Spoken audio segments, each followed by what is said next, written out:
एक भाई का कमेंट आया था कि हम क्लच प्लेट कैसे चेक करें बिना मैकेनिक को दिखाए, और बहुत सारे भाई ना इस लोगो के बारे में पूछ रहे थे, ये लोगो मैंने कैसे लगाया, कहाँ से लगवाया। फिर जैसे ही आप क्लच छोड़ोगे वो आवाज चली जाएगी, लेकिन जब भी आप क्लच प्रेस करोगे वो आवाज आएगी, तो इससे भी आप पता लगा सकते हो। तो स्वागत है यार आप सभी का एक और नई वीडियो में। तो बहुत सारे क्वेश्चन आ रहे थे नैनो से रिलेटेड कि अगर हम एक सेकेंड हैंड नैनो खरीदते हैं अपने लिए तो उसमें क्या क्या चीजें चेक करें। वैसे इसके ऊपर मैंने एक वीडियो पहले बना रखी है, लेकिन उसमें बहुत सारे पॉइंट्स ऐसे थे जो मैंने नहीं बताए थे, क्योंकि उस टाइम मेरे को पता ही नहीं थे वो पॉइंट्स, पर अब पता चल रहे हैं तो मैंने सोचा उसके ऊपर भी वीडियो बना देते हैं ताकि सब लोगों को भी पता चल सके। वैसे यार सारी चीजें तो मैं नहीं बता सकता, क्योंकि बहुत सारी ऐसी चीजें हैं जो मेरे को भी नहीं पता चल पाती देखने से, जैसे गाड़ी एक्सीडेंटल है या नहीं है। और ऊपर से नैनो के केस में ना नॉलेज वाला इंसान भी नहीं बता पाता बहुत बार, क्योंकि लोगों को पता ही नहीं है ये गाड़ी चलती कैसे है, इसका बिहेवियर कैसा है, इसका नेचर कैसा है। तो इसीलिए नैनो को सिर्फ वही समझ सकता है जिसके पास नैनो हो, दूसरा कोई बहुत ही ज्यादा नॉलेज वाला मैकेनिक ही समझ सकता है। तो सबसे पहले तो यार बाहर से स्टार्ट करते हैं कि बाहर से हमें क्या क्या चीजें चेक करनी चाहिए। उसके साथ साथ बोनट भी खोल देता हूं मैं इसका।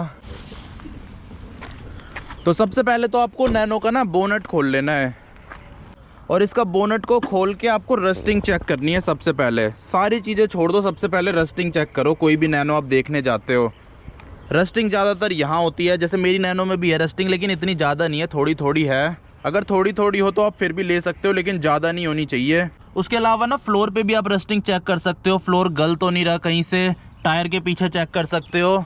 और सबसे मेन चीज़, गाड़ी के नीचे भी रस्टिंग चेक करनी है आपको, क्योंकि सबसे ज़्यादा रस्टिंग नैनो के नीचे लगती है। ज़्यादातर लोग ना नैनो खरीदते हैं, वो चलाते नहीं है इसे, जिसकी वजह से खड़े खड़े इसमें रस्टिंग लगती है। तो नीचे जरूर चेक कर लेना है, क्योंकि बहुत सारे भाइयों के साथ पता है क्या हो रखा है, वो खरीद लेते हैं नैनो, फिर आगे चल के उनका स्टीयरिंग फ्री हो जाता है, क्योंकि पूरा जंक जंक लगा होता है और वो रिपेयरेबल भी नहीं होता। रिपेयर भी कराओगे तो 50,000 लगते हैं, उतने की गाड़ी नहीं है, उतने आपको पैसे लगाने पड़ जाएंगे। तो जिस चीज़ का कोई फायदा नहीं है फिर वो कबाड़े में ही देनी पड़ती है। इसीलिए आपके साथ ऐसा ना हो तो आप चेक कर लेना। गाड़ी के नीचे रस्टिंग चेक करनी है, बोनट में रस्टिंग चेक करनी है सबसे मेन। और नैनो के बोनट में बता देता हूँ आपको क्या क्या चीज़ होती है। यहाँ पे इसका फ्यूल डलता है, ये इसकी स्टेपनी है, इसके पीछे एसी का सिस्टम होता है।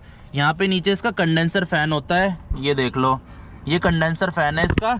और यहाँ पे इसका ब्रेक ऑयल डलता है, ये वाइपर की मोटर है। और यहाँ पे वाइपर का पानी डलता है, जो कि मेरी नैनो में अभी के टाइम पे ख़राब हो रखा है, तो इसलिए ये वाला सिस्टम मेरे में काम नहीं करता।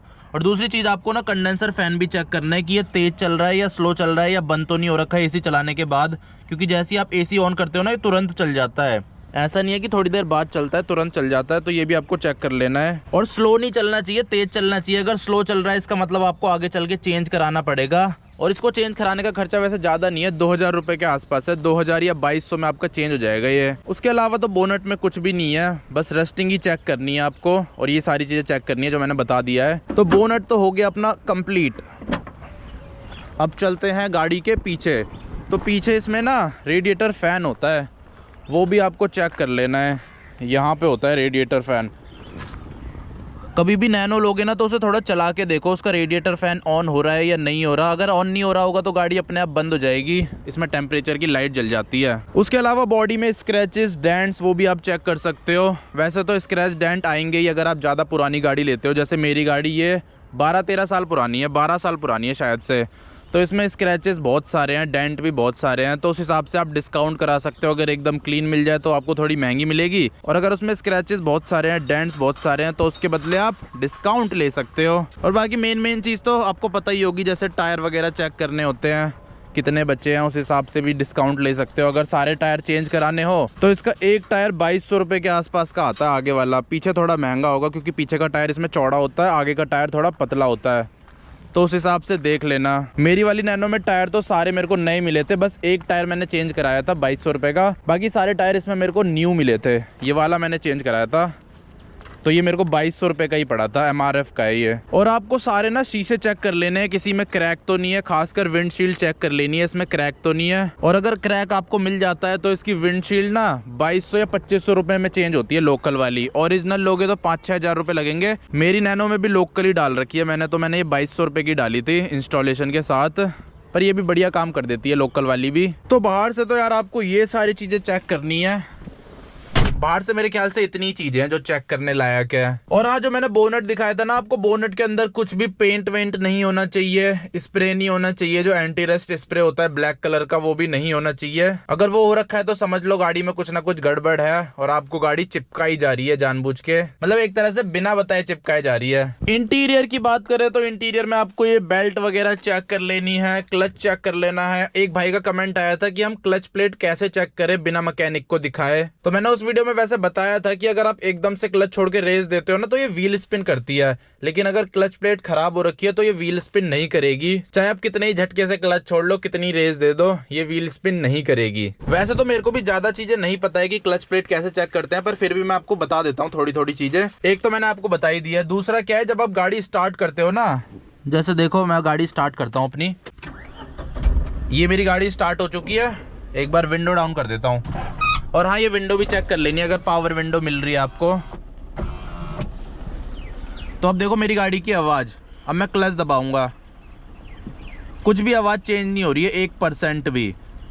लेकिन अगर क्लच प्लेट आपकी ख़राब होती है ना, क्लच के बेयरिंग्स ख़राब होते हैं, तो क्लच दबाते ही आवाज़ चेंज हो जाती है गाड़ी की, एक अलग सी आवाज़ आती है गाड़ी में। फिर जैसे ही आप क्लच छोड़ोगे वो आवाज़ चली जाएगी, लेकिन जब भी आप क्लच प्रेस करोगे वो आवाज़ आएगी।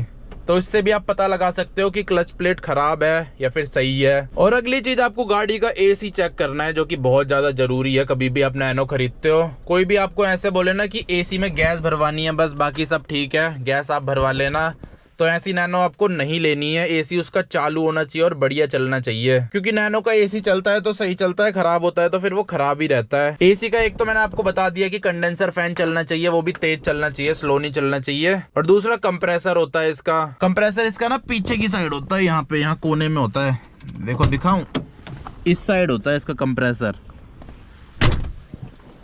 तो एसी आपको चला के देख लेना है, और एसी आपको चला के फिर गाड़ी भी चला के देखनी है कि गाड़ी सही चल रही है या नहीं चल रही। असली टेस्ट तो वैसे गाड़ी का एसी के साथ ही पता चलता है, क्योंकि एसी चलाने के बाद गाड़ी में जोर पड़ता है ना, एसी बंद कर दोगे फिर तो ये भगती रहेगी, चाहे ये खराब भी होगी तब भी ये सही भाग लेगी। तो इसीलिए एसी ऑन करके आपको चेक करना है। उसके अलावा गियर्स चेक करने हैं, स्मूथली शिफ्ट हो रहे हैं या नहीं हो रहे, अटक तो नहीं रहे कहीं पे। और ब्रेक्स चेक कर लेनी है, ब्रेक्स कैसी लग रही है। एक भाई का कमेंट आया था ना, वो पूछ रहे थे मेरी नैनो में 2 बार ब्रेक दबानी पड़ती है तब लगती है, तो बोल रहे थे सारी नैनो में ऐसी लगती है क्या, पर ऐसा नहीं है, नॉर्मल कार की तरह ही लगती है इसमें ब्रेक। ये देख लो, मेरा जो ब्रेक पैडल है वो बस हल्का सा ही दबता है, ये देख लो, बस इतना ही, हल्का सा ही दबता है, इतना सा ही दबता है, बस इतना सा।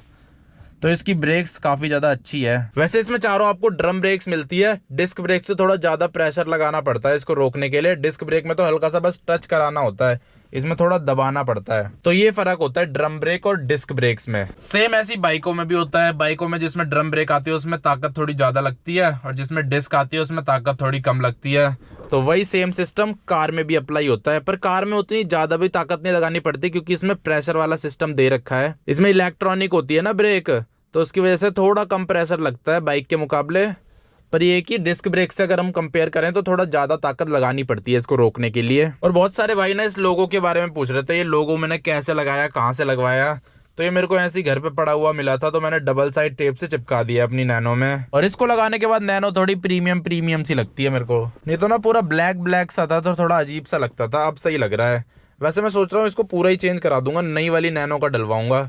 किसी दिन जाऊंगा ना मायापुरी, तो वहां से खरीद के लाऊंगा अगर मिल जाए तो, क्योंकि नया तो वो बहुत महंगा है। नया तो यही वाला 5,000 रुपए का है, 5-5,500 रुपए का। और उसके अलावा सारी लाइट्स चला के देख लेनी है आपको, ये वाइपर्स चला के देख लेने हैं, इसमें पानी चल रहा है या नहीं चल रहा, वाइपर कैसे काम कर रहे हैं। और आपको ना ऐसे उबड़ खाबड़ रास्ते में भी चला के चेक कर लेनी है, सस्पेंशन से कोई अजीब सी आवाज तो नहीं आ रही।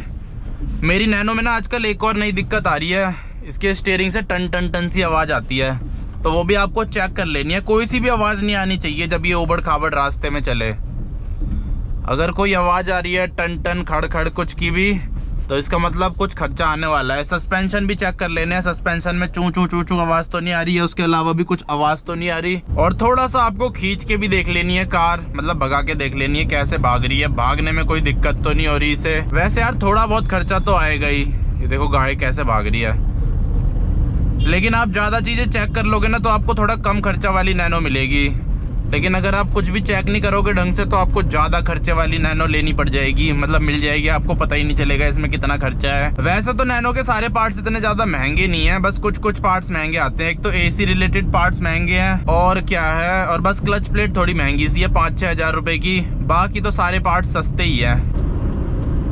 क्या भागती है यार ये। और इंजन चेक लाइट वगैरह चेक कर लेना, ये सब चीज़ें नहीं आनी चाहिए। अगर इंजन चेक लाइट आ रही है तो क्यों आ रही है ये आपको पता होना चाहिए। तो बस वैसे तो इतनी चीज़ें हैं जो आप चेक कर सकते हो, जितनी मेरे को पता है। वैसे चीज़ें तो बहुत सारी होंगी पर मेरे को इतनी पता है, और इंजन खोल के कैसे चेक करते हैं वो मेरे को पता नहीं है, तो इसलिए वो मैं आपको बता नहीं सकता।